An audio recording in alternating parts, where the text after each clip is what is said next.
დავიწყოთ მეგობრებო საღამო მშვიდობისა. კეთილი იყოს თქვენი მობრძანება კავკასიურ სახლში, იორგ ჰენლეს სახელობის აუდიტორიაში. დღეს კავკასიური სახლის პროექტის კულტურის კალენდრის ეგიდით მასპინძლობთ ბატონი ლაშა დადიანის ორი თარგმანის წარდგენას. პირველი თარგმანი გახლავთ გიორგი გურჯიევის რა უამბო ბელზებელმა თავის შვილიშვილ ჰასინს. ეს არის კავკასიური სახლის გამოცემული წიგნი და საერთოდ დიდი ხანია კავკასიური სახლი გამოსცემს ხოლმე ბატონი ლაშას თარგმანებს და მათ შორის გიორგი გურჯიევის თარგმანებს. და მეორე წიგნი, ანუ აქ გვაქვს ჩვენ საქმე გერმანულიდან ქართულად თარგმნასთან. და ბატონი ლაშა მოგეხსენებათ მრავალხრივ ნიჭიერი გერმანისტი გახლავთ, ქართულად თარგმნა შედარებით უფრო ადვილია, მაგრამ ქართულიდან გერმანულად თარგმნა განსაკუთრებულად რთული ამოცანაა და ბატონი ლაშა ამასაც წლებია წარმატებით ახერხებს და აქ ჩვენ გვაქვს ქალბატონ მაია ბერიძის წიგნი მზეზე მონადირე, ხო, Der Sonnenjäger. გერმანულად თარგმნის შემთხვევაში. და დღეს აი ამ ორ წიგნზე ვისაუბრებთ. ძალიან დიდი მადლობა მობრძანებისთვის აქ ბატონი ლაშას მასწავლებელს, ბატონი ლაშას მოსწავლეებიც აქ არიან. განსაკუთრებით დიდი მადლობა ქალბატონ მაია ბერიძეს აქ მობრძანებისთვის და ჩვენთან ერთად ყოფნისთვის და გულითადაც რა თქმა უნდა ყველას მადლობას მოგახსენებთ აი ამ აუდიტორიაში. მოდით ამ პრინციპით ვიმუშაოთ. თავდაპირველად მე რამდენიმე შეკითხვას დავუსვებ ბატონ ლაშას გიორგი გურჯიევის შესახებ. მას დარწმუნებული ვარ, ესე იგი, პასუხები მზად ექნება, იმიტომ რომ ბატონი ლაშას ძირითადად მაინც იცნობენ როგორც შესანიშნავ გერმანისტს და მთარგმნელს, მაგრამ მან იცის, რომ მე მიყვარს კიდევ ერთი ტიტულის გამოკვეთა. ბატონი ლაშას კიდევ ერთი ტიტულის. ფეხბურთი, ჭადრაკი, ასე შემდეგ, ამაზე არ ვსაუბრობ. ეს სიტყვა შეთანხმება მომწონს განსაკუთრებით გურჯიევის შემოქმედების ანალიტიკოსი და პირველ მთარგმნელი. ანუ დღეს ახლა შეიძლება ბევრი თარგმნის ამ რაღაც მისტიკურ ლიტერატურას, გურჯიევის შემოქმედებას, ასე შემდეგ და ასე შემდეგ, მაგრამ ბატონმა ლაშამ ეს ნაბიჯი მაშინ გადადგა, როდესაც ტყე გაუვალი იყო. არავის თქვათ ესე ღრმად არ ქონდა შესწავლილი ეს საკითხი, პირველად შემოიღო შესაბამისად ტერმინები, რომელიც დაკავშირებული არის ისეთ რთულ და ღრმა ნაწარმოებებთან, როგორც ბატონ გიორგი გურჯიევს ქონდა, თან ეს გააკეთა საბჭოთა ეპოქაში. მოგეხსენებათ საბჭოთა ეპოქა მაინც და მაინც დიდი სიხარულით არ ხვდებოდა ისეთ საკითხებს, რომელიც დაკავშირებული იყო მიღმიერ სამყაროსთან, იქაურ ამბებთან, უხილავი და ხილული სამყაროს კავშირთან. ეს თემები ამ უკიდურესად მატერიალისტურ გარემოში მაინც და მაინც მისაღები არ იყო, მაგრამ აი ბატონ ლაშამ ეს ნაბიჯები მაშინ გადადგა იმ, ასე ვთქვათ, იმ დროში, როდესაც არც ისე ადვილი იყო მუშაობა ამ თემებზე. ბატონ ლაშა, მოდით დავიწყოთ ამ წიგნზე საუბრით. აი რითი არის გამორჩეული ეს ნაწარმოები? ჩვენ ვიცით, რომ ეს სამტომეულის ნაწილია და მოდით თავდაპირველად მოგვიყევით აი ამ წიგნის შექმნის ისტორია და გურჯიევის შემოქმედებაში ამ წიგნის მნიშვნელობის თაობაზე გვითხარით 1-2 სიტყვა. კი ბატონო. მოგესალმებით. მადლობთ მობრძანებისთვის, ყურადღებისთვის. რაც შეეხება ამ წიგნს, ანუ რა უამბო ბელზებელმა თავის შვილიშვილ ჰასინს, ამით ძალიან დიდი ხანია ბატონო ლევან, უკვე მე ვარ დაინტერესებული. დიდი ხნის წინ მქონდა სურვილი, რომ მეთარგმნა ეს ტრილოგია, ეს არის პირველი ტომი. აწერია კიდევ წიგნი პირველი. ახლა მუშაობ მეორე წიგნზე. დარჩება მე მესამე წიგნი და ესე იგი ჩემი აი რაც მე დამრჩენია სიცოცხლე, ჩემი მიზანია ასე ვთქვათ, სანუკვარი მიზანი, რომ ვთქვათ, ცოტა ამაღლებულად, რომ ეს სამივე ტომი ვთარგმნო გერმანულიდან ქართულ ენაზე და ეს სამი ტომი დავუტოვო, ესე იგი, კოლეგებს, საზოგადოებას, შთამომავლობას, გურჯიევის შემოქმედებით და პიროვნებით დაინტერესებულ ყოველ ადამიანს. ხო, რაც შეეხება თვითონ გიორგი გურჯიევს, ეს არის, ესე იგი, არ გადავაჭარბებ თუ ვიტყვი, რომ ძალიან დიდი ფსიქოლოგი, მოგეხსენებათ, დიდი ფილოსოფოსი და მე ყოველთვის სიამაყით ვამბობ ხოლმე, მე თარგმნილი მაქვს ასევე აქვე დავძენ ბატონო ლევან, რომელიც ასევე თქვენი გამოცემული ანუ კავკასიური სახლის ინიციატივით ფიქრები უხილავზე. ეს ხალბატონმა ნაირა გელაშვილმა მოიფიქრა ეს სათაური, სხვა სათაური ქონდა, ამის სათაური იყო მაგ წიგნის ტრანსპერსონალური ფსიქოლოგია. ანუ ადამიანის უღრმესი ფსიქიკური შრეების წვდომა, მათი ანალიზი, ადამიანის დამახასიათებელი თვისებების ყოველმხრივ გაანალიზება, უსაფუძვლიანესად გაანალიზება თუ შეიძლება ასე ითქვას. ხო და აი ამ წიგნში ეს წიგნი თვითონ ფიქრები ხილავზე როგორც თქვი არის მეორე სათაური ქონდა მეორე კი არა ძირითად სათაური იყო მისი ტრანსპერსონალური ფსიქოლოგია. ხო და აქ არის მარტო სათაურებს რომ გადავავლოთ თვალი ამ წიგნის ამ ტრანსპერსონალური ფსიქოლოგიის მხოლოდ სათაურებს რომ გადავავლოთ თვალი ესე იგი მარტო ეს გამოიწვევს მკითხველის დიდი ინტერესი. პირველი წიგნი, პირველი ისა მოზრდილი ის არის ესა კრებული და ცალკეული მოზრდილი სტატიებია. მოზრდილი ნაშრომები უბრალოდ სტატიაზე უფრო მოზრდილი. ხო და აი თქვა პირველი ნაშრომი, ანუ პირველი დიდი სტატია არის ქრისტიანობის ჭეშმარიტი ტრადიციები. და ქვესათაურია იესო ქრისტე. ამაზე უფრო პოპულარული ალბათ უკვე რაღა უნდა იყოს, როცა თვითონ იესო ქრისტეზეა ლაპარაკი, მის მოძღვრებაზე, მის შესანიშნავ მოსწავლეებზე, რომლებმაც დანერგეს სიწმინდე, პატიოსნება, ადამიანობა და ესე იგი კაცური ალალმართალი ცხოვრება, ალალმართალი შემოქმედება, მოქმედებები. და აი ამ პირველ წიგნთან რა კავშირი აქვს ჩვენს წიგნს, ხო? პირველ წიგნთან ესე იგი იმ რომელზეც ახლა ლაპარაკობდი, ამ წიგნს ის კავშირი აქვს, რომ თვითონ ამ წიგნში პირველი როგორც თქვი დიდი ნაშრომი არის ესე იგი მოზრდილი კრებულია ქრისტიანობა. მეორე არის ბუდიზმი. ანუ ბუდას მოძღვრება მედიტაციასა და ცნობიერების მდგომარეობებზე. აი ჩვენ ყველას გაგონილი გვაქვს სიტყვა, მოსმენილი გვაქვს ნირვანა, ხო? აი ნირვანაში როგორ შევდივართ. და ზუსტად ეს ეტაპებია განხილული ამ წიგნში, ანუ ნირვანამდე რა საფეხურები უნდა გავიაროთ. ნირვანამდე მე არის ნიროდი. აი ბატონი გივი მარგველაშვილი ცხონებული გივი მარგველაშვილი ნეტარ ხსენებული ასე ვთქვათ ამაღლებულ ფორმაში მეკითხებოდა რომ ესე იგი მეუნებოდა რომ ბიჭო ესო რა საინტერესო ის ცალკეული ნაშრომებიაო და მიგვირსო რომ მხოლოდ ერთადერთი მოკვდავი ადამიანი შევიდა აქ მაგრამ ჯერ ჩამოთვლი ვარ იმ სათაურებს ანუ ქრისტიანობა ბუდიზმი მერე არის ძენ ბუდიზმი ანუ თანამედროვე ბუდიზმი მერე არის იოგას ფსიქოლოგია, ეხლა ჩვენთვის ცნობილია მარტო აქ საქართველოში ძირითადად მარტო ხათხა იოგა, არა, ანუ სხეულებრივი ვარჯიშები. იქ კიდე განხილულია იმ წიგნში იოგას სხვა ფორმები.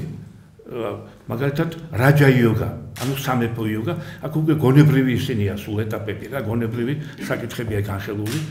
რაჯა იოგა, ბჰაქტი იოგა, ანუ სიყვარულის იოგა, აღწერილია ძალიან საინტერესო და ცხოვრებისეულად და რაც თავარია პრაქტიკულად შემოწმებული და ისინია მაგალითად მოყვანილი სიყვარულის შემწეობით, აი ჩვენი უკვდავი შოთა რუსთაველი ხო სიყვარულს უდიდეს მნიშვნელობას ანიჭებდა უდიდეს იმას და აი სიყვარულით რა შეიძლება მოხდეს, რა გმირობები ჩაიდინოს ადამიანმა, ხო? ასევე აქ ცხადია ინდური განხრით და ინდური ფსიქოლოგიით და ფილოსოფიით, ესე იგი სიყვარულით რას ახდენს ადამიანი და რაღაცა სასწაულებს ახდენს რა თავის შრომით და საქმიანობით.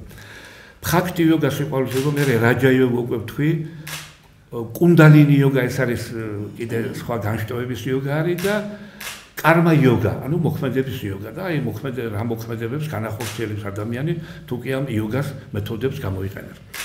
ესე იგი ჩამოთვალეთ ჩვენ ქრისტიანობა, ბუდიზმი, ძენ ბუდიზმი, იოგას ფსიქოლოგია, მანდ არის კიდე სუფიზმი.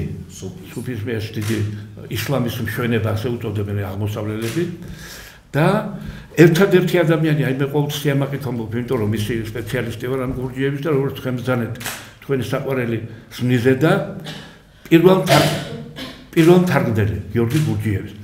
და ახლა ბარემ თოდა წავიტრაბახებ ქართველებს თოდა გვჩვევია ეს წატრაბახება მაგრამ მე ხალბატონ მაყალას ვეკითხები ხოლმე მაყალა მეთქი ჩემი ლექტორი იყო და ხალბატონ დაირა გეოშვილი მოგახსენებული თუ ადამიანის სიმართლეს ამბობს თქვა ტრაბახი ხო არ არის მეთქი ხალბატონო მაიაი და ეს ხალბატონი მზია გალდავაძე აქ არის ძალიან მიხარია ცნობილი გერმანისტი მთარგმნელი სხვათა შორის საუნჯეშიც ხშირად საუნჯე საწკალიშოვთან ნიშნიანიც იყო და იმაში აფრაში ხშირად ბეჭდავდა ქალბატონი მზია გალდავაძე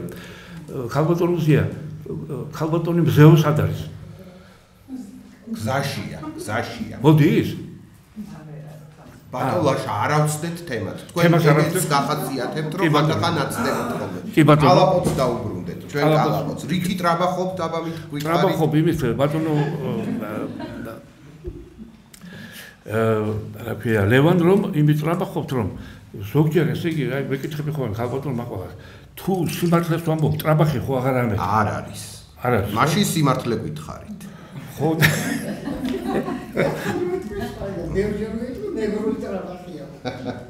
მეგრული? ხო, კი ბატონო. ქართველებსაც უყარს, თქვენ ქართველებს დამდებენ. ხო. და რაზეა? რაზეა ლაპარაკი იმაზე რომ ერთად ხო ჩამოვთვალეს უკვდავი ისინი მოძღვრებები, ქრისტიანობა და სხვა, პირველ რიგში ქრისტიანობა. ერთადერთი მოკვდავი ერთადერთი ცოცხალი ადამიანი, ვინც ამ წელში შევიდა, ანუ ტრანსპერსონალურ ფსიქოლოგიაში, როდესაც ქალბატონმა ნაირამ უწოდა მეორე სათაური მისდა ფიქრები უხილავზე, ერთადერთი ადამიანი შევიდა გიორგი გურჯიევი. და მე ხანდახან წავიტრაბახებ ხოლმე, რომ აი აღმოვაჩინე მე მისი, რომ ის დედით ქართველია. მამით ბერძენია. ქალბატონი მაყვალა ამაშიც არ გეთახმება. არ მეთახმება. კი, მაგრამ თვითონ ამბობს და ახლა თვითონ ახლა მე რომ მკითხონ დედა თქვენი სადაური იყო მე რომ ვიტყვი ეს უფრო სარწმუნოა მე მგონი და არა თქვათ სხვა ადამიანის აზრი. არა ეგ არ ვიცი, ეგ მაგაზე არ დამფიქრებულ ვარ მე. ხო და ერთადერთი ადამიანი ვინც ბატონო ლევან შევიდა არის გიორგი გურჯიევი. არ შესულა თვით აი ზიგმუნდ ფროიდი, არ შესულა რუდოლფ შტაინერი, კარლ იუნგი, აი ეს დიდი ფსიქოლოგები მოგეხსენებათ. ერთი ყავდათ კიდე ელენა ბლავარცკაია კიდე რუსებს თუ უკრაინელებს, ისიც ცნობილი იყო, მაგრამ აქ არ შესულა არავინ ერთადერთი ადამიანი, არც კაცო უკვდავი ისინი რა ქვია ვივეკანანდა და რამაკრიშნა. არ შეიყვანეს აქ. ხო და იმიტომ თან ეს წიგნი აღიარებულია დღემდე საუკეთესო წიგნად ფსიქოლოგიის და ფილოსოფიის დარგში. ბატონი გივის სათანხმებოდა მათ მოსაზრებას, ხო და არადა ბატონი გივი ყველას მოგეხსენებათ, როგორც ცნობილი ფილოსოფოსი იყო და გერმანიაში, ესე იგი მისი წიგნები გერმანულ ენაზე დაწერილი, აქვე ვიტყვი რომ თუ შეიძლება ვინმე მარიცის, მაგრამ მე მგონი ყველა მიცის რომ ბატონი გივი გერმანულ ენაზე წერდა ეს ქართველი ადამიანი. ასეთი ყავდა ჩვენ კიდე გრიგოლ რობაქიძე და სხვა. ხო და ვივეკანანდა კაცოს უკტავი ისინი რამაკრიშნა არ შეიყვან, მხოლოდ და მხოლოდ გიორგი გურჯიევი შევიდა. მე ვტრაბახობ ხოლმე, უბრალოდ ვამაყობ ახლა ტრაბახი რა შოში ავიკვიათ ეს სიტყვა. ვამაყობ ხოლმე იმით რომ აღმოვაჩინე მისი ისა სადაურობა, წარმოშობა დედით ქართველი და ეს დააფიქსირა ბატონო ლევან და პატივცემულო ბატონებო და ხალბატონებო დააფიქსირა საქართველოს სახელმწიფო ენციკლოპედიის პირველმა ტომმა. იქ ალფაბეტითაა მოგეხსენებათ ესე იგი ავტორები და ABG ну G გურჯიევი D დადიანი მე როგორც მისი პირველი თარგმნელი და დაფიქსირდა ესე იგი რომ და ამიტომ მე ესე იგი რახან საქართველოს სახელმწიფო ენციკლოპედია შევიდა ბატონი გიორგი გურჯიევი ამით ესე იგი მან უკვდავყო თავის სახელი როგორც საქართველოში როგორც აი ქართველმა მოღვაწემ და ქართველმა ფსიქოლოგმა. კი ბატონო.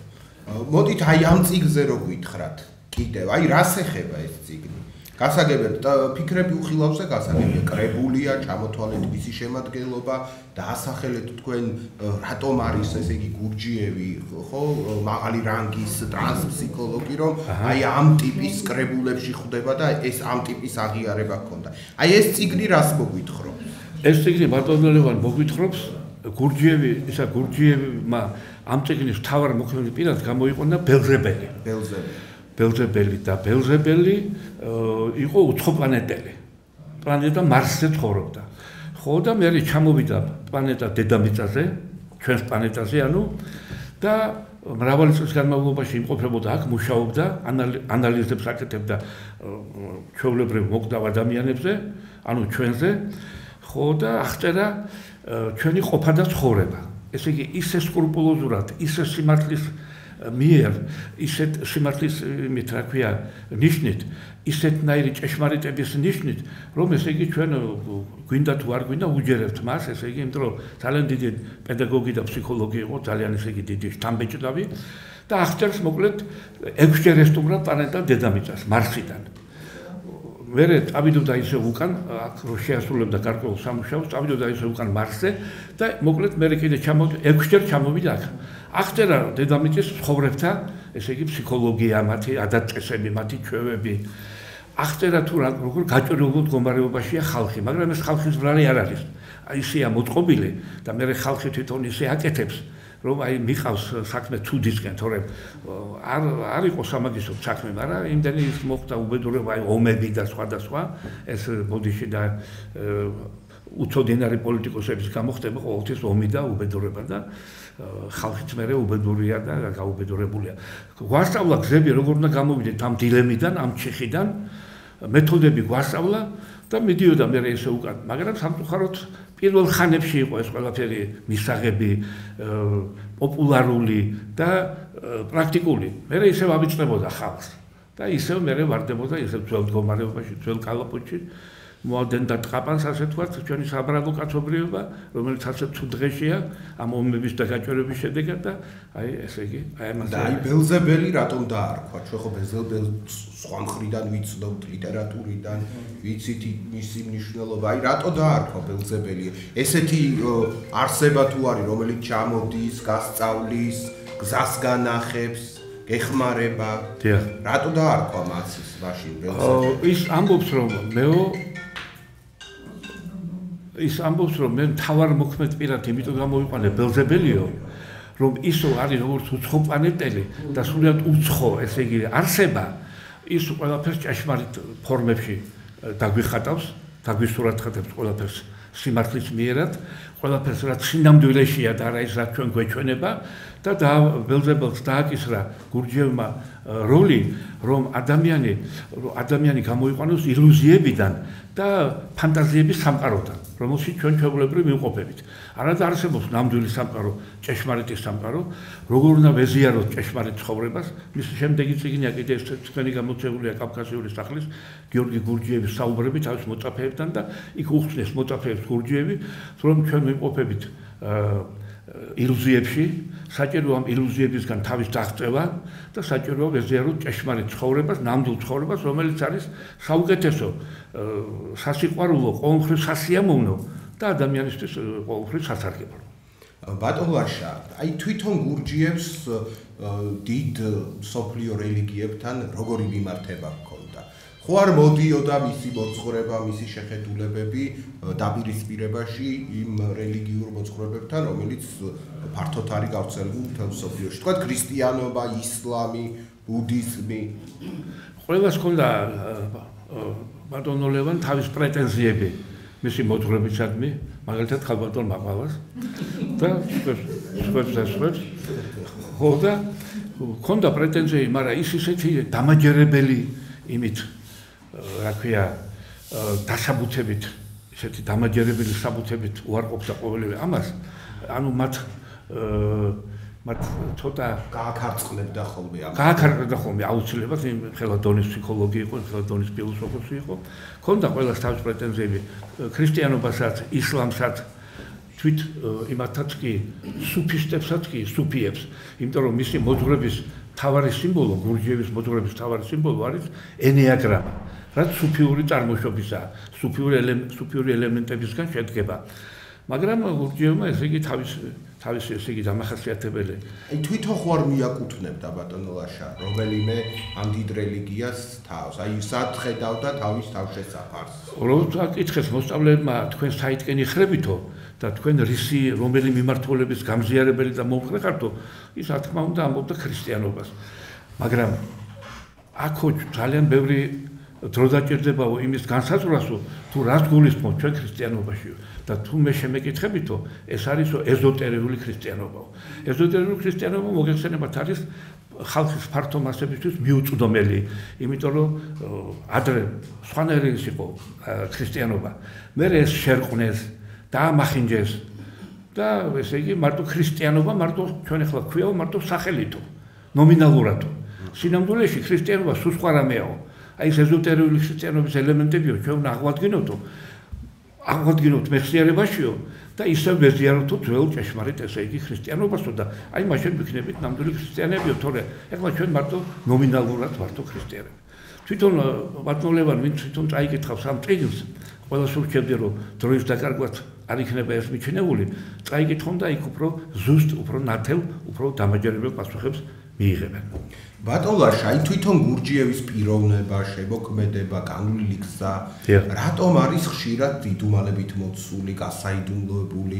აი ვინც მიყვება ხოლმე ამ გზას, თუ თქვენნაირი, ასე ვთქვათ, პროფესიონალი არ არის, დაიკარგება ხოლმე ყვალს ბოლომდე ვერ მიაგნებს, ხან თბილისშია, ხან საფრანგეთშია, ხან შეერთებულ შტატებშია, მოძრაობს, აქეთ-იქით არის ყვალს არტოვებს, ხან ერთგან არის ჰარმონიული განვითარების ცენტრი, ხან მეორეგან. აი ეს რითი აიხსნე?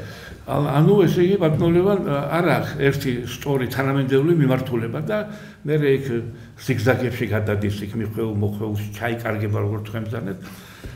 ხო და ეს ესე იგი გაპირობებულია იმით, რომ ესე იგი ადამიანები აი ახლა რითი ხსნის ამას გურჯიევი, რომ ადამიანი არ იცნობს თავის მეს. ადამიანს გონია რომ ის შედგება ერთი მესაგან.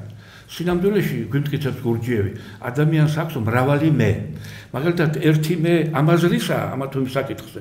მეორე მე სულ სხვა აზრისაა, თქვათ, ერთი მე ქორწინების აქტუალებული მომხრეა, თქვათ, აი კაცს უნდა დაქორწინდეს თავის შეყვარებულ ქალზე თუ საყვარელ ქალზე, ხო? მაგრამ მეორე მე უკან ნახევს, რომ არავითარ შემთხვევაში ასე არ მოიქცე, შენ დაიღუპები. და ამიტომ ადამიანი ამ მრავალ მეებში როა მოქცეული, ბატონო ლევან, ამ მრავალ მეებში იკარგება, ერთი ნამდვილი მე არ აქვს გამოკვეთილი. და რომ ადამიანი გახდეს ჭეშმარიტი პიროვნება, მან ეს მეები ერთმანეთს უნდა გააცნოს და ერთ ნამდვილ მეთ გადააქციოს. ახლა ამაზე ძნელია ლაპარაკი და საუბარი, მაგრამ აქაც ამ წიგნში ამის პასუხები მოიპოვება. ძალიან კარგი. მეგობრებო, თქვენ ხო არ გაქვთ შეკითხვები ბატონ ლაშასთან გურჯიევის წიგნთან, ამ თარგმანთან დაკავშირებით? შეგიძლიათ ადგილიდან მე ვიტყვი. აი ეს გურჯიევის და სტალინის ურთიერთობაზე რასი? ხო, ეს ცნობილი თემაა. სხვათა შორის აქვე უნდა აღვნიშნოთ, რომ ბატონ ლაშას თარგმნილი აქვს, ესე იგი სტალინის ერთ-ერთი ყველაზე მაღალი რანგის ბიოგრაფოსი, ვინც ყავდა, ვინც და ისააკ დოიჩერი, მისი წიგნიც მე წაკითხული მაქვს ეს წიგნი და საერთოდ საერთაშორისო არენაზეც ისააკ დოიჩერს 960 გვერდიანი წიგნი დაწერა. ყველაზე იმათ და ასე რომ ბატონი ლაშა სტალინსაც კარგად იცნობს თავისი თარგმნელობითი საქმიანობიდან გამომდინარე და მგონი ამ კითხვაზე ყველაზე უკეთ შეუძლია პასუხის გაცემა. კრიტიკოსმა როსტომ ჩხეიძემ თხოვა, ადრე მან გამოსცა, მაგას ჰქონდა ლევან ბატონო გამომცემლობა მერანი. მერანში გამომცემლობა მერანი იყო თვითონ გამომცემლობა და რედაქტორი იყო ეგ და ისა აღარაა ცოცხალი გივი ალხაზიშვილი პოეტი. ხო, რჩეულთა ბიბლიოთეკა. ასეთი ის ჰქონდათ რა რუბრიკა და იქ ესე იგი გურჯიევი მოვიდა ჩემთან მინახულა მომძებნა უბრალოდ და მითხრა რომ გიორგი გურჯიევის თქვენ სახარდო პირველ მთარგმნელიო და აი ძალიან სიტყვას არ იტყოდა. ეგ არ უთქვა. ხო, ეგ ჩვენი სიტყვა. მე და პირველ მთარგმნელი ხარო. ხო, პირველ მთარგმნელი ხარო და აი ჩვენ გვაქვს რჩეულთა ბიბლიოთეკაო. ხო და აი ცნობილი მწერლებიაო და ახლა თქვენ თუ თანახმა იქნებით რომ გიორგი გურჯიევის იქ შევიყვანოთ. მეუთხარი კი ბატონო, მხოლოდ ერთადერთი იმით იმის რა ქვია, ნიშნით დაგნახდებით, რომ გურჯიევი იმით, რომ გაიცნოს ქართულმა ხალხმა. მით უმეტეს, რომ აღმოვაჩინე მე, რომ დედით ქართველია, რასაც ხალბატონი მაყვალ არ იზიარებს. ხო და ესე იგი, აი ამ მხოლოდ ამ ნიშნით თორე იქ გურჯიევი მეთქი იმოდენა ფსიქოლოგი და ფილოსოფია მეთქი, რომ იმ ხალხს, რომლებიც თქვენ იქ გამოაქვეყნეთ და აქვეყნეთ მეთქი, იქ ამის დაყენება ცოტა უხერხულია მეთქი, მაგრამ იმ მიზნით, რომ ქართულმა ხალხმა უკეთ გაიცნოს, კი ბატონო მეთქი. და აი ამ სტალინთან კავშირის შესახებ ხო და ამ კრიტიკოსმა როსტომ ჩხეიძემ წამიყვანა რუსთაველის თეატრში, იქ ტელევიზიაც იყო, ხალბატონი მაყვალა ესწრებოდა, იმას ჩვენ ძველი ისინი ვართ მეგობრები და კიდევ ვიტყვი რომ ოპონენტები და კიდევ ვიტყვი შევახსენებ საზოგადოებას რომ მე ჩემი და ხალბატონ დაირაც ლექტორი იყო გერმანულ ენაში. ბევრი გააკეთა მან რომ ჩვენ გერმანულ ენას კარგად დავუფლებოდით.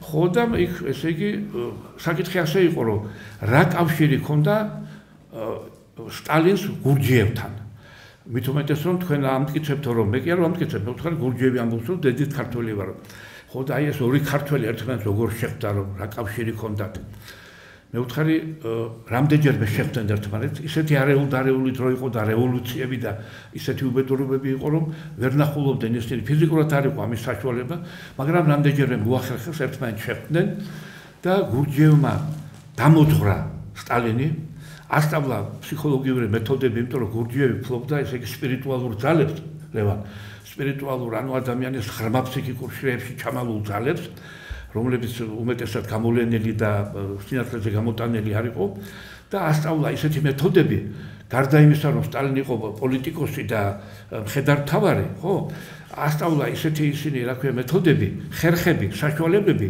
რომ მისი პოლიტიკა გახდა უფრო სტალინის პოლიტიკა უფრო მძლავრი უფრო მიზანმიმართული და უფრო ესე იგი მიზანდასახული რითაც რამაც მე სტალინს ხელი შეუწყო დაემარცხებინა სამყაროს ყველა დროის ყველაზე პირსისხლიანი და არაადამიანი პიროვნება რომლის სახელსაც ჩვენ აქ არ ვახსენებთ. ჩვენ აქ არ ვახსენებთ მის უწმინდურ სახელს. გთხოვთ რა ძალიან ის ხმაური აქ ესეთი აკუსტიკა ბოდის გიხდით ხო? და ბატონ ლაშა აი თბილისთან რა კავშირი ქონდა? დიდხანს იყო თბილისში გურჯიევი, პერიოდულად ჩამოდიოდა. და ხომ არ დაგვისახელებთ ეს სტალინი ყველა მიცის და ყველა ამბობს. აი კიდევ ვინმე ხომ არ არის ისეთი ჩვენს ისტორიაში, ვთქვათ მე-20 საუკუნის ფიგურა, რომელსაც ქონდა კავშირი გურჯიევთან, ან მის ლექცია სემინარებს ესწრებოდა და ასე შემდეგ. ხო თბილისში იყო ერთი ამდენი ხანი იყო? რა, რამდენიმე თვე იყო. რამდენიმე. 1917 წელს. მანამდე იყო კიდე, როგორც კი დაიწყო რევოლუცია, გაიქცა აქედან. წავიდა თავის მოსწავლეებთან ერთად. ხო და მაღლა ისა ვინ ამბობს რომ მე მივედიო გურჯიევთანო? მიხეილ მიშაკვესელა. იმენი რომელმაც ნახა გურჯიევი, მაშინ იყო ნიურნბერგის პროცესი. და ნიურნბერგის პროცესის დროს ხომ წარმოგიდგენიათ მაშინ რა პერიოდია? სტალინი არის პირველი კაცი მსოფლიოში, არა? ომი მოიგო. და ამ დროს გურჯიევიც იქ იყო ნიურნბერგის პროცესის დროს. და ჩვენ თვითონ ლაშასაც კარგად აქვს თარგმნილი რომ მისი ბიოგრაფი ვინც არის ის კარგად წერს რომ დედამისი იყო სომეხი ხოლო მამა იყო ბერძენი და თვითონაც წერს ბავშვობიდანვე სულ სომხურად ლაპარაკობდიო რომელი დედა ელაპარაკება ბავშვს სომხურად ქართველი მე ეს არ ვიცი მას დასჭირდა იმ დროს და თვითონ მივიდა ბატონო თვითონ მე მივიდა იმასთან მიშაკვესელავა მივიდა მიშაკვესელავა გურჯიევი თვითონ მივიდა მიშაკვესელავასთან ის არიცნობდა მას და გაეცნო და უთხრა მე ეს არის ესა ვარ და აი მაშინ ესე იგი პირველად მიშაკვესელავა რომ ჩამოვიდა იქიდან ნიურნბერგის პროცესი რომ დამთავრდა აი გაზეთში უკვე მოვლიანებით დაიბეჭდა რომ მე გავიცანი აი გურჯიევი მაგრამ იმას არაფერი არ უთქვა რომ დედა იმას ქართველი არაფერი ის იმათო უბრალოდ რომ მან გაიცნო პირველად ქართველებმა გაიგეს გურჯიევის არსებობის შესახებ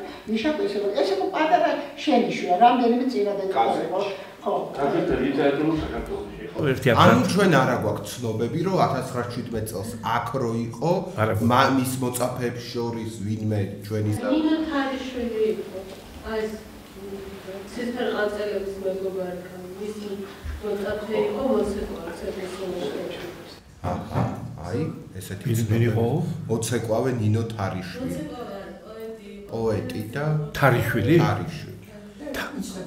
იცნობდა და დადიოდა იმ სემინარს აქ ბევრი იცნობდა იმიტომ რომ გურჯიევი აქ რამდენიმე თვე იმყოფებოდა კი ბატონო მე მაგერტი შეკითხვა დიახ შემოგაშე გეცანი ეხა იმ კაცის ხსენება სახელი არ ახსენე ეხა იმ კაცს არ შეიძლება ის ხსენება აი მასა და გურჯიევს შორის თუ იყო რამე ურთიერთობა იმიტომ რომ მე რაღაცა გაგონილი მაქვს აი იმაზე ბორჯღავთან დაკავშირებით მივიდა ბატონო გელა გურჯიევი ჯერ სტალინთან იმყოფებოდა სტალინს გაეცნო კარგად და რომ მასე აზრი შექმნოდა რა რომ რა კაცია ეს რა პიროვნება ხო რა ის არის სტალინი ვინ არის ამ დროს ბატონო ვინ არის ამ დროს საქართველოში 1900 ეს იყო 1915 წელს ანუ როგორც რევოლუციონერს ისე შენ. მაშინ რევოლუციონერი იყო. სტალინი არის აზრი, რომ ვერ იტარდება და იბრძოლა გასულიყო საქართველოს. გურჯიები? ეს ბევრი აზრია, ხალბატონო.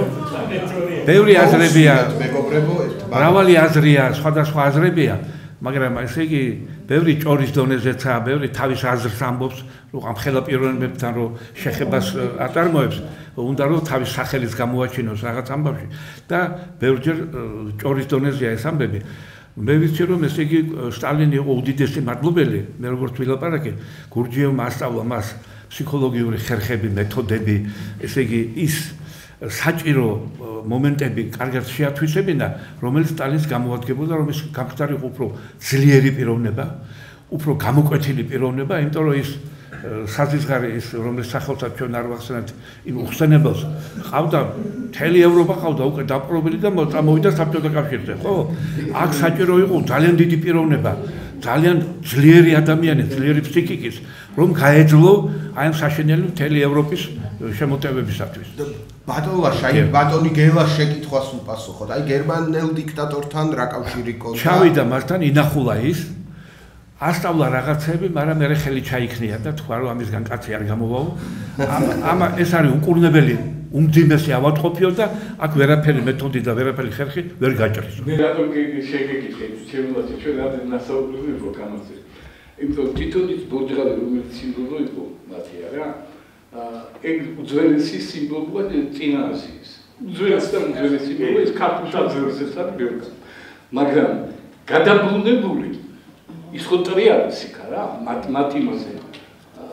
ტრიალის და ეს უცხაო, აი ესე გავიგებე, რომ თქვენ თვითით ეგ გამალია, რა დონეზეა ჭორი მათ, რომ ეს ჩვენ გადაბრუნებული რა გიგახო, ამით არაფრის მომგები აღარ ახარ. ეს ვინაუნება. გურჯიევი. იმით ხარჯებს, ხო? ხო. სპასი გამძებამში. ხატვაც, ავსტრიელ ხატვაც. ხო, ავსტრიელ ხატვაც. აი ეს ეს ხატვარი იყო, როგორც მე ვარ, თქვა მათემატიკოსი. ეს საინტერესო საუბარია, ბატონებო, ერთი გადაცემინდა უხდეს ჩვენ მეგობრები ვარ, ის ნასაუბარი. იცით რა, მე ჩვენ აი ამ ტრიბუნას გამოვყოფთ აზრების გამოსათქმელი. არა, სხვა რაღაცა მომხდე. მანამდე შეკითხვები. მე ძალიან გამიხარდა თქვენ რომ ძალიან ჩემბაშა რომ აი ეს გურჯიევმა რაღაც ღვაწლი შეიტანა სტალინის პიროვნებაში მის ჩამოყალიბება როგორც პოლიტიკოს მოასწრეს. მაგრამ ამ ეზოთერული ნიშნით ხომ არ სტალინი თვითონ დაკავშირებული ხო არ იყო რომელიმე ქართულ წარმართულ მერთან. აი მაგალითად ეხლა მოდიოდი მე და შემთხვევით ტაქსის ზღოლი, ვიცი, გაიგება ხოლმე საუბარი და სადაური ხარ ფშავები და რომელი ვისი ხმა ხარ გულთხარი და პირქუშის ხმა ვარ. უცებ შეგვიწინა. იმიტომ არა სტალინი ვინმეს ხმა. იმიტომ რომ ქალბატონ ვერა ბერძაველიძეს თავის აღმოსავლეთ საქართველოს თეატრის ლეგენდებში და ანდრესებში არა ისეთ ფაქტია მოტანილი პირქუშზე რომელიც პირდაპირ ერთი ეზოთერულად იმეორებს სტალინს.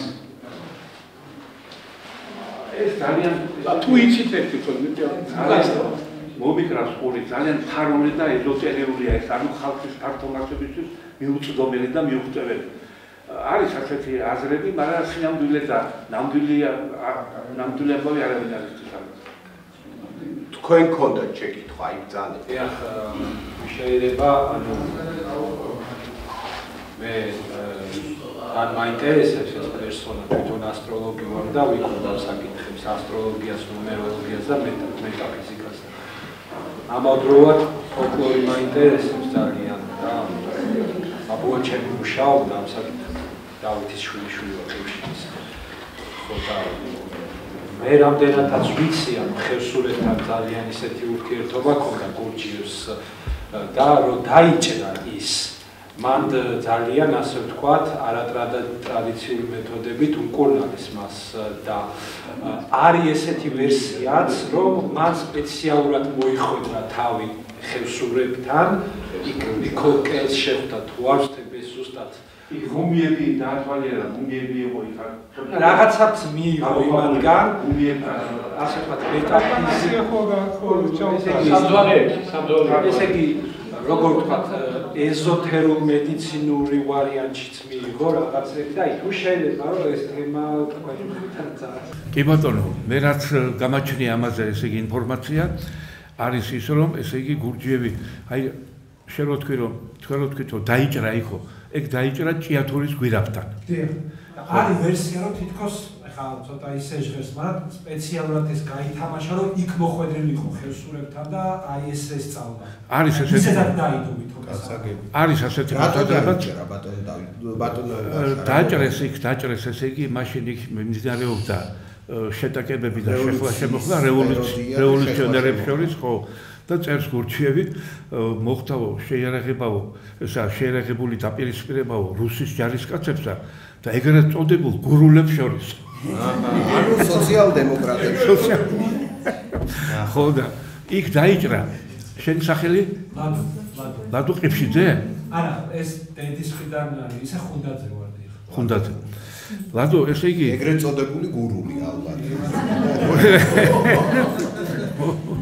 ხო და ესე იგი ჭიათურაში მოხდა სხვაგან მიდიოდა მაგრამ იქ იზოლებული იყო იქით გაეხვია აქეთგან და მოკლედ მოხდა ჭიათურაში დაჭრეს იქა და მე მოხდა ხევსურეთში ეს დადასტურებული ცნობაა კი მოხდა ხევსურეთში და იქ დაინახა ახლა მაგას მუმიები დაათვალიერებინეს იქ ადგილობრივმა ხევსურებმა მუმიები დაათვალიერებინეს და გურჯიევმა შინაგანი აზრით განათებულმა აი ინტუიციით მიხვდა რომ ესენი მრავალი საუკუნის მანძილზე ეს მუმიები აქ წვანანო რა ეს ხევსურეთში ის არის გამოქვაბული იყო და იქ ისინი ბალზამირებული იყვნენ და არ ფუჭდებოდა ეს მუმიები რა და ესე იგი თქვა რომ ეს მოდისო ყველაფერი უძველესი იმიდანო რა ქვია უძველესი დროიდანო რომ ესე იგი აი არსებობს ესე იგი ეს ეზოტერიული მე ამაზე მოძღვრება შეიქმნა გარკვეული შეხედულებათა სისტემა ჩამოყალიბდა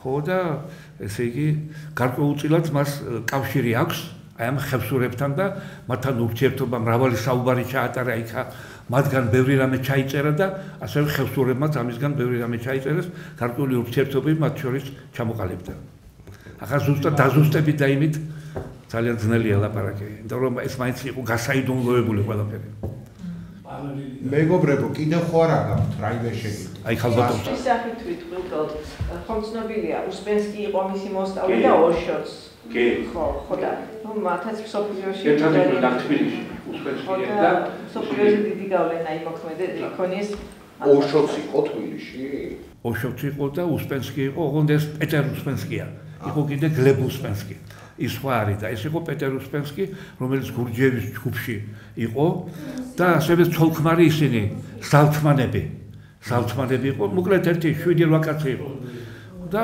ესენი ერთ ჯგუფად გაერთიანდნენ და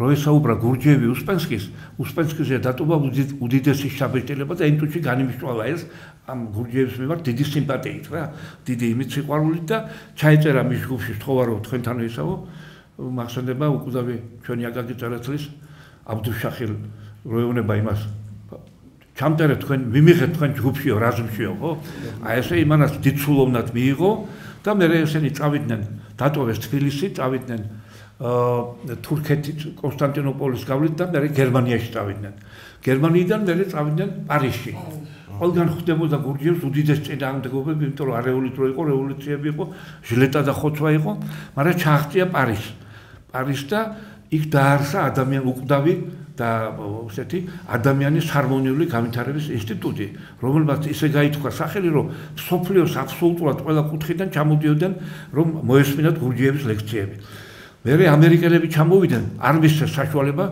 100,000 კაცი ჩამოვიდა ახლა უკვე ქალაქში შეიქმნა დეზორგანიზაცია 100,000 კაცი რომ ბიჭო იმაშება წინააღმდეგობას გიწევს და შემოაქვს შენ ცხოვრებაში დისონანსი ამან თქვა დაყოლიება ამჯობინა და გაყვა იქ ამერიკაში და იქ კითხულობდა ლექციებს სერია ქონდა ესე იგი მაგას ქვია ცხოვრება მხოლოდ მაშინ არის ნამდვილი როცა მე ვარ ესეც მე დავიტრაბახებ და ვიტყვი რომ თარგმნე და ესე იგი მე ჩამოვიდა ისევ პარიზში და იქ გააგრძელა მუშაობა თავის ადამიანის ჰარმონიული განვითარების ინსტიტუტში, რომელიც იყო უაღრესად პოპულარული. ქალბატონ ნარის და ბატონ დავითს აქვთ შეკითხვა. ბატონმა დიდი მადლობა საინტერესო წარდგენისთვის. თქვენ ძალიან ეზოთერიული ქრისტიანობის თაობაზე და მაინტერესებს რამდენად ემთხვეოდა ეს ახალგაზრდისეულ ქრისტიანობას თუ რაღაც განსხვავებები იყო დოქტრინალური. გურჯიევი ამბობდა, როცა მოსწავლეები ამ საკითხზე შეკითხვას უსვამდნენ, ეუბნებოდა, რომ მე გამოვდივარ სიწმინდიდან, გამოვდივარ სიმართლიდან, გამოვდივარ ჭეშმარიტებიდან და ხალხის პოზიციებიდან. ამდენად ეს ყველაფერი ქრისტიანულია. ნუ ეხლა ამის პრეტენზია აქვს ასევე ბუდისტებს, მაგრამ გურჯიევი, ესე იგი, როგორც აქ დაბადებული, გაზრდილი და აქ დავაშკაცებული, ასე ვთქვათ, ქრისტიანობისკენ იხრებოდა და ქრისტიანულ თავის მოსწავლეებს ასწავლიდა ნამდვილ ჭეშმარიტ ქრისტიანობას და არა ისეც, როგორც იყო. ანუ თვლი და ახალგაზრდების აპოკრიფული ვერსიებსაც იყენებდა სახარებებს თუ მარტო 4 სახარებას იყენებდა.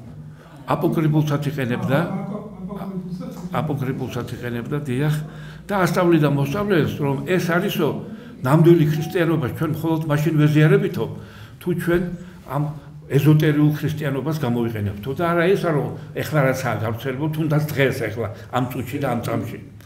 ბატონ დავით. ნომინალურად ვარ ჩვენ მარტო ქრისტიანები და სინამდვილეში ქრისტიანულად არ ვიქცევით ჩვენ. ისეთი რაღაცები ხდება, რომ ამას ქრისტიანობა არ ქვია. გისმენთ? ბადოლაშა, ესეთი შეკითხვა თქვენთვის ცნობილი თუ არის ევროპელი თუნდაც ქართველი მეცნიერები, რომლებსაც აქვთ შეფასებები, მოსაზრებები, ანალიზი აი ამ გურჯიევის შემოქმედების. აი ესეთები თუ არიან და რას ამბობენ? ძალიან ცოტანი თუ იქნებიან ესეთები, ძალიან ცოტანი. უფრო მისი მოსწავლეები, უფრო დათო. არა, მოსწავლეები არა. ხო. აი მეცნიერებს თუ აქვს არა. ანალიზებული ან რაღაც ცნობილ არა, ისევ არა, ქართველებს არა. არა მხოლოდ ქართველებს. ევროპელებს უფრო მეტი აქვს და რუსებს უფრო მეტი აქვს. არის ასეთი. კი, როგორ არა და მათი ჯგუფებია ჩამოყალიბებული და გურჯიევის მეთოდოლოგიით და პრინციპებით მუშაობენ და ადამიანის განვითარების სისტემას იმაშვებიან. არ მესუქდა აკადემიური მეცნიერება. არა, იმიტომ რომ მისი მოძღვრება იყო გასაიდუმლოებული უფრო ეზოტერიული და უფრო იმ ჯგუფებთან და წრეებთან ჰქონდა საქმე და ასე მეცნიერებთან და იმათთან.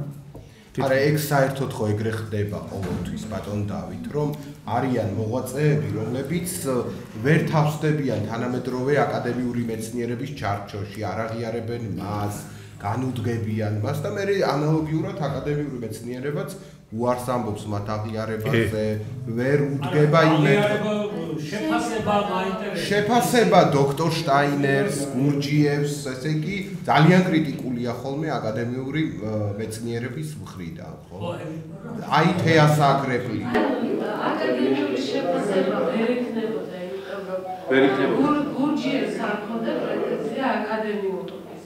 და რეალურად მას ხალხი იცნობდა როგორც ცეკვის მასწავლებლად, თბილისშიც ესე იყო.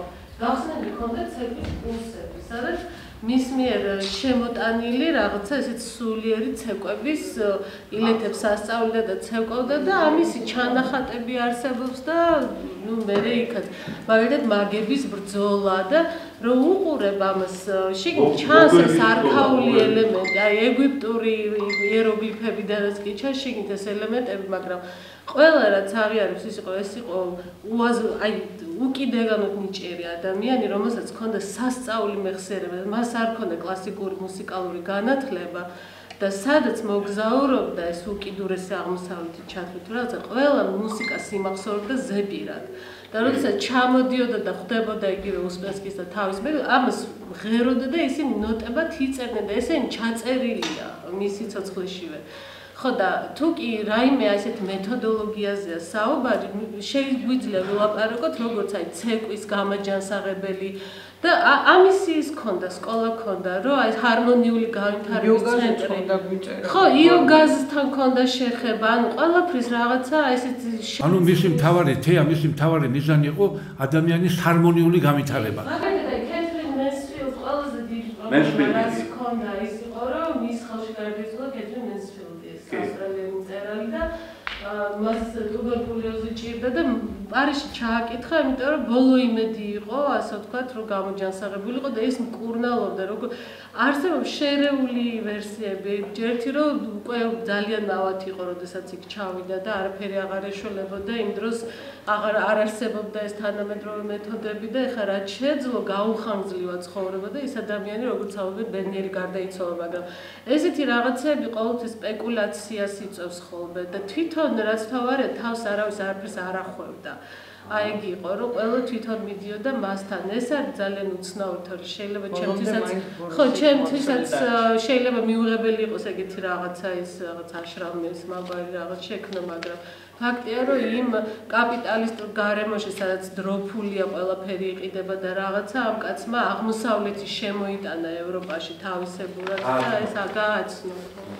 საერთოდ ერთი ნაბიჯია ხოლმე ასე ვთქვათ იმ შეფასებებს შორის ორ უკიდურეს შეფასებებს შორის ხო ნაწილი შარლატანად მიიჩნევს ნაწილი მოციქულთა სწორად და ფსიქოლოგის აქვს ცნობილი ფილოსოფოსის ცნობილი რა ვიცი ანთროპოლოგის და არ ჯდება მათ ჩარჩოებში შეფასებებით არსებობს კრიტიკული ძალიან კრიტიკული მეგობრებო გურჯიევთან დაკავშირებით უკანასკნელი რეპლიკა ხო არა გაქვთ ჯერჯერობით ხო ამ ეტაპზე მაშინ მეგობრებო მოდით მე არ ვეთანხმები რომ ამჟამად არ არსებობს ნამდვილი ჭეშმარიტული სარწმუნოება მართლმადიდებლური ამაში არ ვეთანხმები რომანობენ რომ ესე იგი არ არსებობს ის ჭეშმარიტი და ეხლაც არ არსებობს ხომ თქვით აი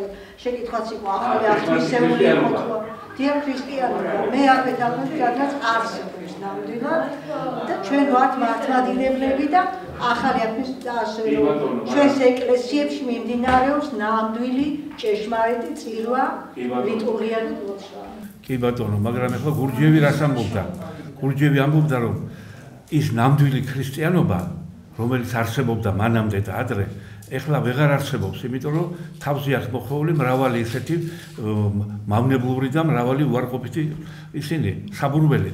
საჭირო ამის ჩამოხსნა, ეს საბურველი უნდა მოვიცილოთ. დავდგეთ ესე იგი რეალიზმის გზაზე, ესე იგი, იმიტომ რომ იმდენი ის ხდებაო უბედურობები, იმდენი საშინელებები, რომ ეს ქრისტიანულ იმაში არ ჯდება ქრისტიანულ. მაგრამ აქ მცირესაც სამწყსო ხავს, მცირე და ეხლა ეს მასებზე არის ლაპარაკი, ხო? ფართო მასებზე. მაგრამ მე ვამბობ, რომ მცირე სამწყსო ხავს ღმერთს. და ჭეშმარიტად მაცხოვრები გასაგებია ბატონო შეიძლება არსებობდეს გურჯიევისგან განსხვავებული მოსაზრებები ხო თქვენ მიიჩნევთ რომ ქრისტიანობა დღეს ცოცხალია მთელი თავისი სისავსით გურჯიევს მიაჩნდა რომ დიახ თანამედროვე სამყაროში ქრისტიანობა მძიმე დღეშია შებორკილია ბატონ დავითს აქვს მოსაზრება რომ აი რატო არ არის ოქსფორდის სახელმძღვანელოებში შეტანილი ფსიქოლოგიის ენციკლოპედიაში რატო არ არის შეტანილი გურჯიევი როგორც ფროიდის დანასწორი ავტორი ან იუნგის ან სხვების ხო ანუ ძალიან კარგია რომ ესეთი მრავალფეროვანი მოსაზრებები აქვს შეიძლება ერთ რაღაცას აი თქვენ თემატიკასთან დაკავშირებით მეთქვი რომ პირველ რიგში ძალიან საინტერესო არის და ჩემთვის ძალიან შემეცნებითია ეს ყველაფერი რახან რელიგიას შეეხო ხა მე მართლმადიდებელი ვარ რა თქმა უნდა და დიდ პატრიოტი მაგრამ ერთი რაღაც მინდა ვთქვა რა მე ვიკვლევ ფსიქოლოგიის, ასტროლოგიის, ნუმეროლოგიის და ყველაფერს ერთად და იცით როგორი მომენტი არის ხა მე აი ერთ ანალოგიას გავაკეთებ რომ სინამდვილეში ერთ აზრამდე მიდის მაგრამ ჩვენ ძალიან ბევრი რაღაცა სწორად არის და ერთ საილუსტრაციოდ ერთ პატარა მაგალითს მოვყვან. აი მაგალითად ჩვენი იესო ქრისტე და ბუდა რო ავუხოთ, ხო? ბუდა არასდროს ფეხზე არ დგას. ბავშვობაში მეგონა რომ აი გაზულუქებული და რაღაცა. სინამდვილეში ამას ძალიან ღრმა აზრი აქვს, იმიტომ რომ ეს ნათელხილვა არსებობს თავიდან, გულიდან და კიდურებიდან. და ეს გულის ნათელხილვა მთვარის ემანაციას ხდება, თავის ნათელხილვა მზეს, მაგრამ მზის ზემოთ უკვე ზოდიაქოს ძალები ცხოვრობენ, ანუ მარტო ესე პრიმიტიული არ არის, ხო, მარტო ანგელოზები და რაღაც ძალიან ბევრი არსებები არიან, ხო? და ის ზოდიაქოს ძალების ნათელხილვას რომ იწვეს ადამიანი ჭირდება კიდურების ნათელხილვა. და ბუდას პერიოდში, ანუ ფიზიკურად, იმიტომ არის ბუდა ფეხზე არასდროს არ დგას, რომ იმ პერიოდამდე, იმ ეპოქამდე არ ქონდა კაცობრიობას გახსნილი აი ეს კიდურების ნათელხილვა და ვერ წვდებოდა რაღაცას. და მე მოვიდა, ანუ ამას კარგად შტაინერი, კარგად ხსნის ამ ყველაფერს, ანუ მე იმის თქმა მინდა, რომ ეს ყველაფერი რაც არის, თუნდაც ბუდიზმში, ქრისტიანობაში, ეს სიმბოლოები და ეს ყველაფერი არის ძალიან კოდირებულად და ჩვენ, ანუ პირდაპირ ვინც ვკითხულობთ, გასაგებია, ღრმა აზრით ვკითხულობთ, მაგრამ ანუ საერთოდ სხვა აზრები ვიდეოს და საერთოდ სხვა რაღაც არის და ამიტომ თუ ჩვენ ყველაფერს ეს აი მაგის თქმა მინდა, რომ მაინც საბოლოო ჯამში ის ბუდაც და ყველაც ღვთაებები არის, მაგრამ მაგათი ყველას ღმერთი მაინც ქრისტიანი. მაგრამ ისინიც ღვთაებები არიან კრიშნაც, ბუდას და ასე შემდეგ. ჩვენთვის ცოტა რთულია ამ დისკუსიებში შესვლა, მე უბრალო პროფესიის წარმომადგენელი. ძველ საქრისტიანოში მე როგორც ვიცი 365 წლამდე ანუ ეს სოფლიოს ეკლესიის კლება სანამ იქნებოდა, მანამდე ეს რეინკარნაციის იდეაც იყო მიღებული. გასაგებია. მე უგონია. კი ბატონო, მეგობრებო, ეხლა მოდით თეა ძვირფასო. მოდით ეხლა დედამიწაზე დავეშვათ ცოტა ხანი. ნახეთ, მე ხელთ მიფყრია წიგნი, რომელიც სამწუხაროდ არ წამიკითხავს, მაგრამ როდესაც გადავხედე ის ანოტაციას, ჯერ ძალიან გამაკვირვა ავტორმა. ავტორის ბიოგრაფია არის დატანილი აქ ყდაზე და ვკითხულობთ, ესე იგი, ინსულტის სპეციალისტი. ინსულტის მკვლევარი, მრავალი სტატიის გამომქვეყნებელი ადამიანი, თქვათ, ნევროლოგიის დარგში, თბილისის სახელმწიფო სამედიცინო უნივერსიტეტის პროფესორი, სახელმძღვანელოების ავტორი და გგონია რომ წიგნს რომ გადმოატრიალებ ეს იქნება რაღაც ასე იგი ნაწარმოები ამ სფეროდან, ნაშრომი ამ სფეროში. ქალბატონ მაიას არაკლია თავის სფეროში მიღწევები, წვერვალები, სტატიები, ასე შემდეგ, მაგრამ აი ეს წიგნი არის ერთგვარი სამოქალაქო პასუხისმგებლობის გამოხატულებაც. ადამიანებს ძალიან ბევრი რამ გადახდენიათ თავის ცხოვრებაში, ბევრი ძიმე მომენტი უნახავთ, ბევრ დიდ მოვლენაში ყოფილან ჩართულნი, მაგრამ საქართველოში რატომღაც წერა ყოველთვის ეზარებათ ხოლმე. შეიძლება ნიჭიც გქონდეთ, მაგრამ წერა ეზარებათ, რომ ეს ამბები გადმოგცეთ. აი, ქალბატონმა მაიამ, მიუხედავად იმისა, რომ თავისი ძალიან ძიმე, ინტენსიური პროფესია აქვს, ძალიან დატვირთული, ცალკე პრაქტიკული, თქვათ, სამედიცინო გამოცდილება, ცალკე სწავლება, მიუხედავად ამისა, დაწერა ეს ნაწარმოები ზეზე მონადირე, რომელიც ეხება 90-იანი წლების დასაწყისს. მაშინ მოგეხსენებათ იყო უამრავი უბედურება ჩვენს თავს, თქვათ გერმანულ რეცენზიაში, რომელიც ინტერნეტში ამოვიკითხე, ერთი წუთით რა თუ შეიძლება. ამოვიკითხე ამ რეცენზიაში წერია, რომ ამ წიგნშიო გადააწყდებითო აი იმ ყველა მოვლენას, რაც 90-იანი წლების დასაწყისში ხდებოდა, ომი, უიმედობა, დევნილობა, შიმშილი, სიკვდილი, ტკივილი, აი ეს რაც ყველამ ერთად გამოვიარეთ მაშინ, აი ეს ყველა მოვლენა აქ არის აღწერილი. ქალბატონი მაია იყო, ესე იგი, ლამის ფრონტის წინა ხაზზე, თავისი საქმიანობიდან გამომდინარე, აფხაზეთის ომში დაჭრილ სიკვდილის პირას მყოფ ადამიანებს ეხმარებოდა იმაში, რომ სიცოცხლე შეენარჩუნებინათ, კურნალობდა მათ. მაგრამ მოგეხსენებათ, რომ ეხლა დღეს შეიძლება ექიმი არის მექანიკურ ფიგურად ქცეული და ემოციური კავშირი თავის პაციენტთან ძალიან ბევრ ექიმს ნამდვილად არა აქვს და ქარხნული წესით კურნალობენ ხოლმე, როგორც ბორჯომის წარმოებელ, ბოთლის წარმოებელ, მინისტარის ქარხანაში აქ ურთიერთობა მუშა სპორტთან, ბევრ ექიმს ესეთი ურთიერთობა აქვს. მაგრამ მაღალ რანგის ექიმებს აქვთ ემოციური კავშირი თავიანთ პაციენტებთან და არა მარტო ანამნეზით ინტერესდებიან, არამედ მათი თავგადასავალით. და როცა ინტერესდები შენი პაციენტის თავგადასავალით, მით უმეტეს თუ ეს ადამიანი ომგამოვლილია, მერე უკვე შენ გიგროვდება უამრავი ამბავი, უამრავი ესე იგი ცნობა მოსაყოლი, უამრავი თავგადასავალი, უკვე ვალდებულება და პასუხისმგებლობა გიჩნდება, რომ აი ეს მოყოლილი ამბები, ეს გამოვლილი განსაცდელი უკვე სხვებსაც გაუზიაროთ. და აი ქალბატონმა მაიამ ეს წიგნი დაწერა და ბატონი ლაშას დახმარებით უკვე ეს წიგნი მარტო ქართული აუდიტორიისთვის ხელმისაწვდომი კი არ არის, არამედ ითარგმნა გერმანულ ენაზე და დასავლეთშიც ექნებათ შესაძლებლობა ადამიანებს, რომ გაეცნონ აი იმ დიდ, ასე ვთქვათ, ქარტეხილებს, რომელიც ქართველმა ხალხმა და მათ შორის ყველაზე ახალგაზრდა დაუცველმა ადამიანებმა, ხო, რომლებიც აი პატრიოტული გრძნობით წავიდნენ ომში და ეს ძალიან ძვირად დაუჯდათ მერე ზოგ სიცოცხლის ფასად, ზოგ ჯანმრთელობის ფასად, აი მათი ამბები არის აქ შეკრებილი და გადმოცემული. მე ახლა ვთხოვ ერთი-ორი სიტყვა თავად ბატონმა ლაშამ გვითხრას, როგორც თარგმნელა და მე ვთხოვ ჩემს ადგილზე ქალბატონ მაიას მოსვლას, რომ მანაც გაგვიზიაროს თავისი წიგნის შესახებ თუ რა აქვს ჩვენი აუდიტორიისთვის სათქმელი. გთხოვთ ბატონო ლაშ. კი ბატონო. Der Sonnenjäger. Der Sonnenjäger. მე როცა გავეცანი ამ ტექსტს ქართულად რო წავიკითხე, ესე იგი, ჩემს დიდი შტაბილობა დატოვა. ძალიან მომეწონა ეს წიგნი, ესე იგი ეს წიგნი არის აფხაზეთის სინამდვილეზე დაწერილი, როგორც ჩვენ აღნიშნე ლევან, აღწერილია მაშინდელი ყოფა, ცხოვრება და მაშინდელი ძიმე ყოფა ქართველი ხალხის. მე შევთავაზე ქალბატონ მაიას, რომ მოდი თანაც სიყვარულის თემა არის იმდენად მომხიბლავად აღწერილი, ახალგაზრდების ერთმანეთთან სიყვარული ურთიერთობა ისეთ ლამაზ ფერებშია დახატული, რომ მე მაგალითად სუნთქვა შეგრული ვკითხულობდი, ანუ ერთი ამოსუნთქვით რო იყვიან.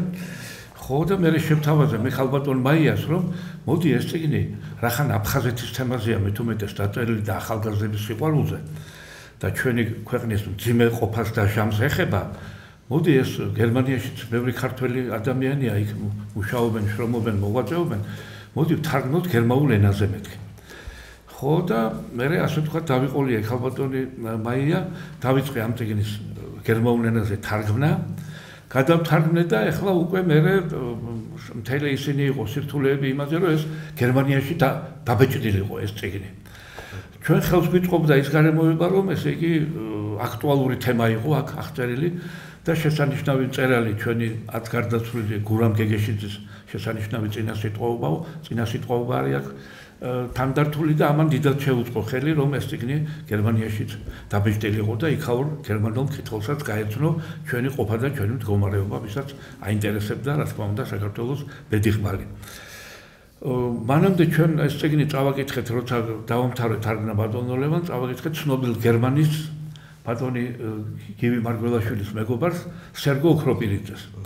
სერგო ოქროპირიძესთან მივედით მე და ქალბატონი მაია და აი ესე იგი იმან წაიკითხა, გაასწორა სტილისტურად, იმიტომ რომ სერგო დიდი გერმანისტი იყო, არ ვიცი ცოცხალია თუ არა.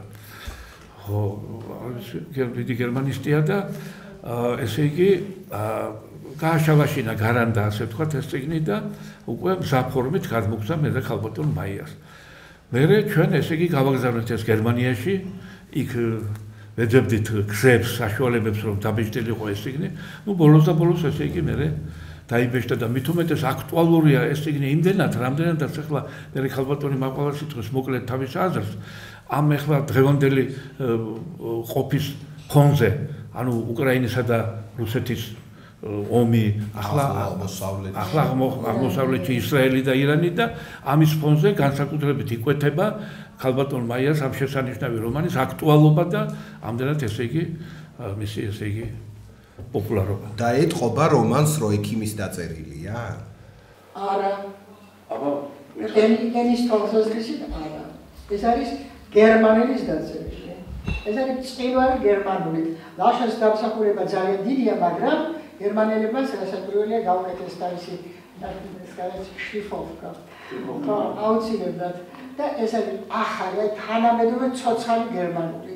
მე პირადად მეშინოდა, რომ მომიტანა და დამიდო ეს წიგნი წაიკითხება და მეშინოდა, რომ წამიკითხა.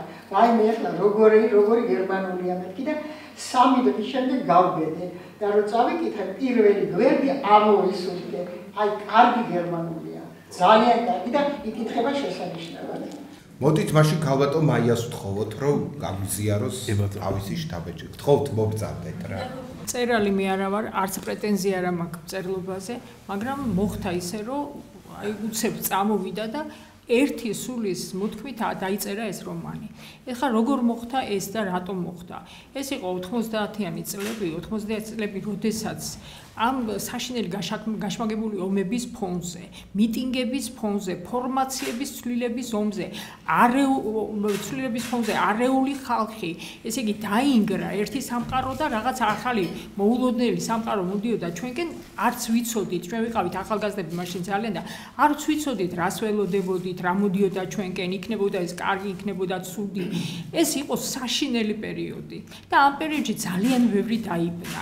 ახალგაზრდები დაიბნენ, უფროსებიც დაიბნენ, აი იმდენად მოულოდნელი, იმდენად დარტყმით მოხდა ეს ყველაფერი.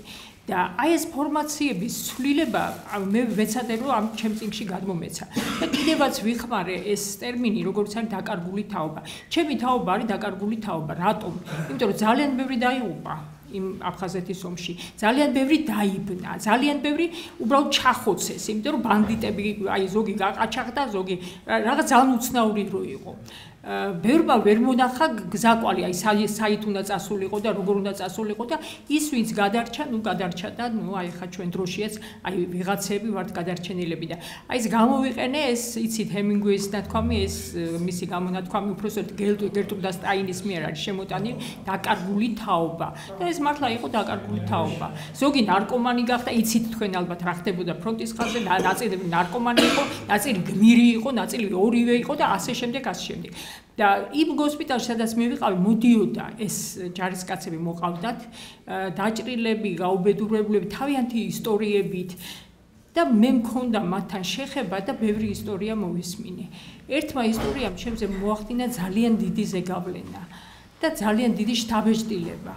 და იცით რა არის ის ადამიანი, რომელზეც ავაგე ეს რომანი, დაიღუპა რეალურად აფხაზეთში და დაიღუპა როგორც ნამდვილი გმირი.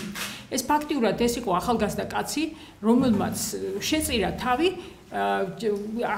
ხალხის გამოყვანას და ბავშვების გამოყვანას რაღაცა გარკვეული ზონიდან, სადაც აფხაზები და ჩეჩნები და ასე შემდეგ გაუგებარი ხალხი იყო შეყრილი და ამის შემდგომ, ესე იგი როგორ დადგა იცით? აი დადგა როგორც გმირი და არა და იყო თვითონ აი ძალიან უცნაურია, მაგრამ იყო მხედრიონის წევრი. იყო ის მხედრიონის წევრი, ქონდა მას ყველა ცოდვა, რა ცოდვითაც იყო მაშინდელი ეს მხედრიონი დაავადებული, მაგრამ ის მოკვდა როგორც გმირი. და ჩემზე ამან მოახდინა ძალიან დიდი შთაბეჭდილება. ის აი როგორ გითხრათ, იცით, აი გაცნობიერებული მოკვდა. დაიცვა ბავშვები, დაიცვა ის ხალხი და გაცნობიერებული დაიღუპა. შეგნებულად. და შემდეგ როდესაც ვთქვათ მე მის ამბებს თიო გაბუნია დიახ. შემდეგ როდესაც ვთქვათ აი ეს ამბებს ვისმენდი, მისი მეგობარი კიდე მეორე მეგობრისგან, მესამე მეგობრისგან, ისე ჩამოვაყალიბე რომ ეს იყო რაღაცა ჯგუფი ახალგაზრდების და როგორ წავიდა მათი გზები. ამ რომანში ვეცადე რომ აღმეწერა ვთქვათ, იქ როგორ წავიდა ერთი და როგორ დაიღუპა, როგორ ჩაცხრილეს თბილისის ქუჩებში, მეორე როგორ დაიღუპა გმირულად და მესამე რომელიც გადარჩა და რომელიც ჩვენ დრომდე მოვიდა და ის ადამიანი ეხაც არსებობს და ძალიან მეცინება იცის ამ რომანის შესახებ და იცის რომ ეს თვითონ არის მასში გამოხატული. ანუ აქ ძალიან ბევრი რეალური ამბებია. ეხლა აქ მარტო სიყვარულზე, მარტო ომზე არ არის. არის იმაზე რომ აი ამ დაბნეული ხალხის ხელის ცეცება იმ დროში, რაც იყო აი უმზიმესი. და ეს როგორი რა არის იცით მარტო ის ხო არ მოხდა აი სამყარო რომელიც არსებობდა შუშის სამყაროს შევადარე მე რომანში თითქოს იყო შუშის სამყარო სადაც ყველაფერი დალაგებული იყო ყველაფერი კარგად იყო ხა ასე თუ ისე ადამიანები ცხოვრობდნენ ეკონომიკა იყო კულტურა იყო ჩვენი კინო იყო ჩვენი ასე თუ ისე ჩვენ ცხოვრობდით იქ და ვიყავით რაღაცით კმაყოფილი მაგრამ ეს იყო ყველაფერი შუშის და უცებ ეს შუშის სამყარო გატყდა და მოხდა აი ისეთ ფორმაციაში არც იქით არც აქეთ და მოხდა ნამდვილად აი ეხაც რა დროა იცით ყველამ და რამდენ წინააღმდეგობას ვაწყდებით აქედან იქიდან და აი ჩამოყალიბებული ძალიან ძნელია რომ გეზი გაიკვლიო და აი ეს დატეხვა აი ეს გზის ძიება აი ეს ყველაფერი არის ამ რომანში მარტო ახალგაზრდები არ არიან იქ არიან აგრეთვე ისეთი ადამიანები რომლებიც თქვათ ინფორმაციიდან იყვნენ და ინფორმაციის ერთგულები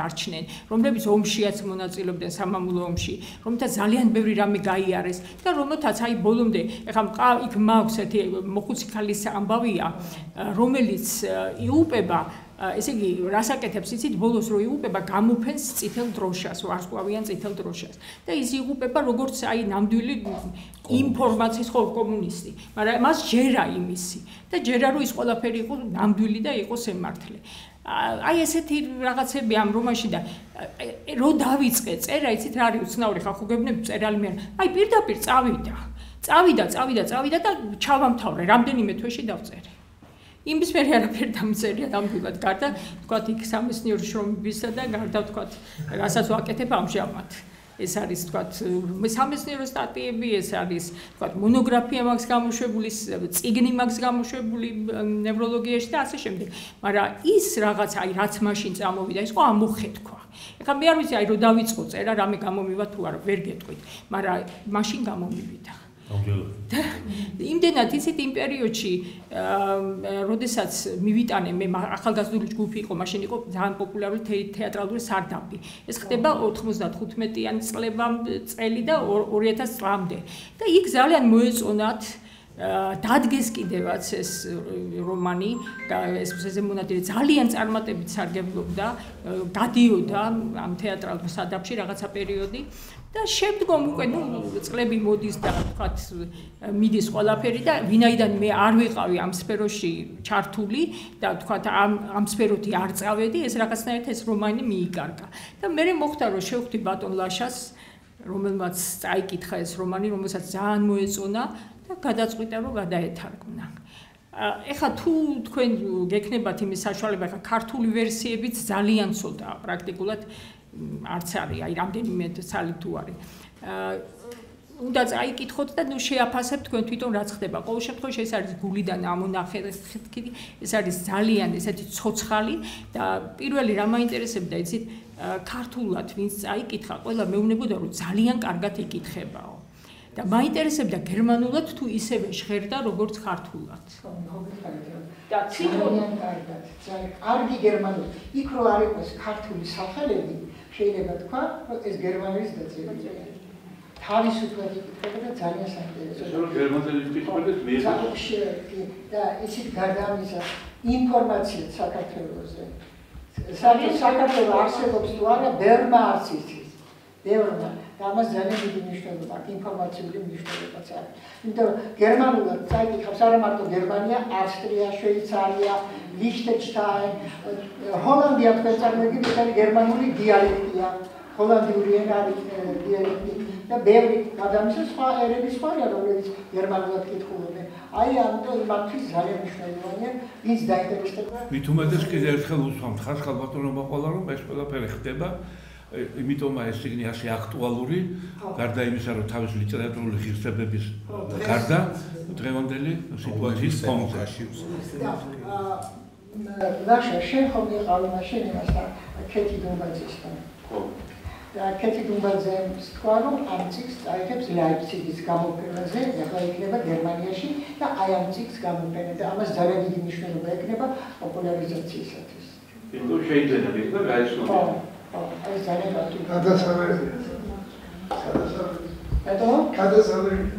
ქალბატონ მაიასთან ხო არ გექნებათ მეგობრებო შეკითხვა ძალიან ბატონი ჩემდა სამწუხაროდ მე ქართულად თქვენი დაწერილი რომანი არ წამიკითხავს, ახლა გავიგე რომ ასად არსებობს რაღაც.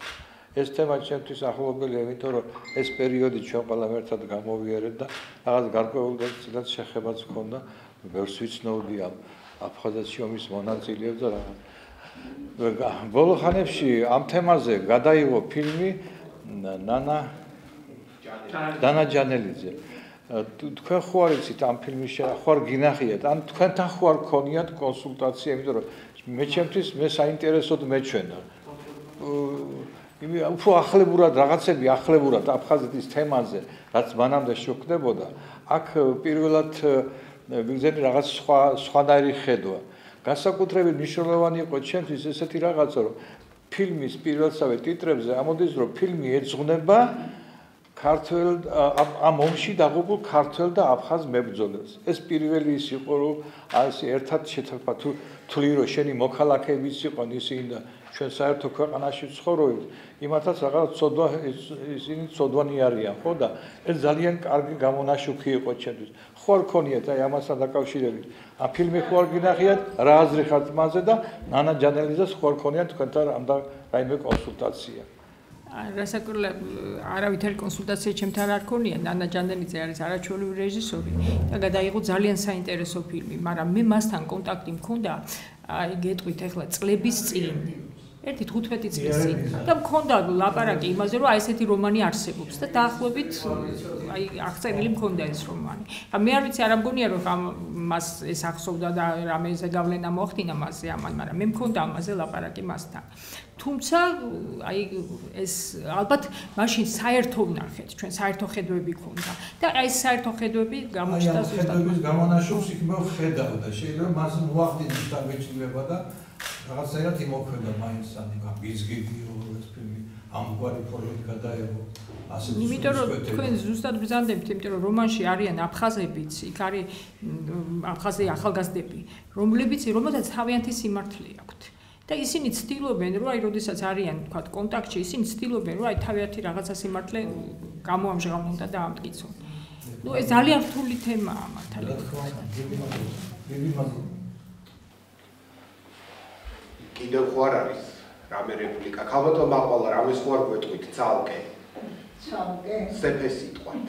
მე როგორც გერმანისტი, ჯერეთი უნდა მივესალმოს სულ ასაკ. ჩემი მეგობრები არიან. ეხლა მეგობრები, ყოფილი სტუდენტები, კოლეგები, სულ გესალმები და მიხარია რომ გიყურებ. ძალიან ბედნიერია. ცოცხლე. და მე მინდა თქვა, რომ ენის თვალსაზრისით უკვე თქვი, ჯერ გერმანულიდან ქართულად თარგმანი ძნელია, ისედაც. და მშობლიური ენიდან როცა თარგმნის სხვა ენაზე, რამდენად უნდა გრძნობდე იმ ენას, რომ სხვა ქვეყანაში ცხოვრება ადამიანმა, გერმანიაში რო ცხოვრობდეს, ეს სხვა არის უკვე. ის უკვე დაგერმანელებულია. მაგრამ შენ როცა ცხოვრობ საქართველოში და გერმანულად თარგმნი, ეს ძალიან ძნელია. რამდენად კარგად უნდა ფლობდე, განსაკუთრებით დიდი მნიშვნელობა აქვს თანამედროვე გერმანულს. თანამედროვე, რომელიც განსხვავდება საკმაოდ ეს ხო გოეთე და შილერი არ არის რა და ეს თაობა გაზრდილია ძირითადად აი ამ კლასიკაზე. ეს არის ახალი ცოცხალი ენა და იქ ისეთი კარგი ფრაზები იყო რომ მიხაროდა რომ გითხოდა აი ჩვენ ცოცხალი დიალოგი, ცოცხალი გერმანელების ლაპარაკი. აი ხო გიყვეთ ქართული სახელები ვარ იყოს, იტყვი რომ ეს რაღაც გერმანელის დაწერილია გერმანელებზე არის. იმდენ და მე ეს მიხარია მართალია მათ საქართველოზე ნაკლებად არის თვითონ, მაგრამ მაინც წარმოუდგენა რომ არსებობს ასეთი ქვეყანა და მას საქართველო რო ქვია, აი ეს მაინც იცოდნენ. იმიტომ რომ ბევრმა არც იცის საქართველოს არსებობის შესახებ. აი ეს მაგალითს გეტყვით, წინათ საბჭოთა კავშირის დროს ჩვენ მეგობრობა მქონდა ზარბრუკენთან. და ზარბრუკენი ჩამოდიოდა აქ ჩვენი და ძალიან ხშირად უნივერსიტეტიდან გვაგზავნიდა თარჯიმნებად და ძალიან ხშირად თარჯიმნობდი ხოლმე, მქონდა ეს პრაქტიკა და მე მიყვარდა მართალი გითხრათ, ზეპირი უფრო მიყვარს ვიდრე წერა. ძალიან მიყვარს თარჯიმნობა და წერა ისე რა. და როდესაც პირველად ჩამოვიდნენ ეს გერმანელები იქიდან, თანაც ისეთი დონის ჟურნალისტები და ისეთი. და მე ასეთი ფრაზა თქვი, როდესაც მე რუსეთში ჩავდივარ მეთქი და რაო, მითხრა, რა უცნაურად ჟღერსო, როგორ რუსეთში ჩადიხარ, რა ეს რუსეთი არ არისო? მე ვთქვი, არა ბატონო, ეს არ არის რუსეთი, ეს საქართველოა. ჩვენ უბრალოდ ვართ ამ კავშირში და აქ არის სხვადასხვა რესპუბლიკები. იმათ ეგონათ საბჭოთა კავშირი, ეს არის რუსეთი. და ყველა არის რუსი, ყველა ლაპარაკობს რუსულად. და ბოლოს მიიხდნენ, უკვე ისე დავახლოვდით ძალიან ახლო მეგობრები, ჩამოდიოდნენ და ხო, თქვენ რუსეთის კოლონია ხართო. ასე გითხეს. მაგრამ რასაც დღეს ჩვენ გვიბედავს ამერიკა და ევროპა, ასეთ რამეს ნამდვილად საბჭოთა მაგაზე არ ვიკამათოთ ქალბატონო. მე და თქვენ ვერ შევთანხმდებით, ბატონმა ლაშამ მითხრა. მეგობრებო, მაშინ აი ეს ფორმალური ნაწილი დავასრულოთ. დღეს ჩვენ მოვახერხეთ ის, რომ წარმოგვეჩინა ბატონ ლაშას ეს ბერმა თქვენგანმა იცით, მაგრამ აი დიაპაზონი, ხო, ადამიანს შეუძლია რომ ეზოთერიაში გადაიჭრას, იყოს პირველ თარგმნელი იქ, ეზოთერული ტექსტები თარგმნოს გერმანულიდან ქართულად, მაგრამ არანაკლები ოსტატობით შეუძლია, რომ ქართულად დაწერილი რომანი, აი ქარტეხილზე, ტრაგედიაზე, ძალიან კაფიო ამ ქვეყნიურ ამბებზე სიყვარულით შეზავებული, რა თქმა უნდა, ის როგორც ქალბატონმა მაყვალა ბრძანა გადათარგმნოს გერმანულად და თანამედროვე გერმანული მკითხველისთვის ეს იყოს ძალიან მშობლიურად, ადვილად აღსაქმნელი, მშობლიური ენის მსგავსად კარგად აღსაქმნელი. ასე რომ ბატონ ლაშას უსურვოთ ყველამ ერთად შემოქმედებითი წარმატებები, 2 ნობელიანტი ყავს თარგმნილი მას, ხო, და ველოდებით კიდევ სხვა ნობელიანტების თარგმნას ქართულ ენაზე, იმიტომ რომ ძალიან ბევრი მნიშვნელოვანი ტექსტი ბატონმა ლაშამ მოუტანა ქართულ საზოგადოებას, ხო? წააკითხა ძალიან ბევრი დიდი ავტორები და წინ, ასე ვთქვათ, ახალი გამოწვევები გაქვთ ბატონ ლაშა და იმედია უარს არ იტყვით ამაზე და დარწმუნებული ვარ ვერც იტყვის. ბატონი ლაშა არის როგორ არის Lebenskraft und Lebensfreude, ხო? ადამიანი, რომელსაც აქვს სიცოცხლის ძალაც და სიცოცხლის სიყვარულიც, ხო? ეს ორი ვიტალური შეგრძნება მუდმივად ცოცხალი არის, ასე ვთქვათ, მის გარემოში და მის ირგვლივ და გისურვებთ აი ამ სიცოცხლის ძალას და სიცოცხლის ენერგიას, რათა უფრო მეტი ტექსტი გქონდეთ გერმანელებს და უფრო მეტი ნაწარმოები გქონდეს ჩვენ. ხალბატონი მაია დაჭერს მეორე დამატება მინდა ერთი რაღაცის. მე თვითონ მე მივწერე ამ გამომცემელს, როგორ იკითხა, ის უმაინტერესებდა, როგორ იკითხება გერმანულად, როგორ ჟღერს გერმანულად. და გამომცემელმა ესეთი რამე არაჩვეულებრივად, აი ვერ ვანებებ თავს, ძალიან კარგი გერმანულით არის გადაკეთებული. ეს არის ბატონ ლაშას დამცავი. დიდი მადლობა.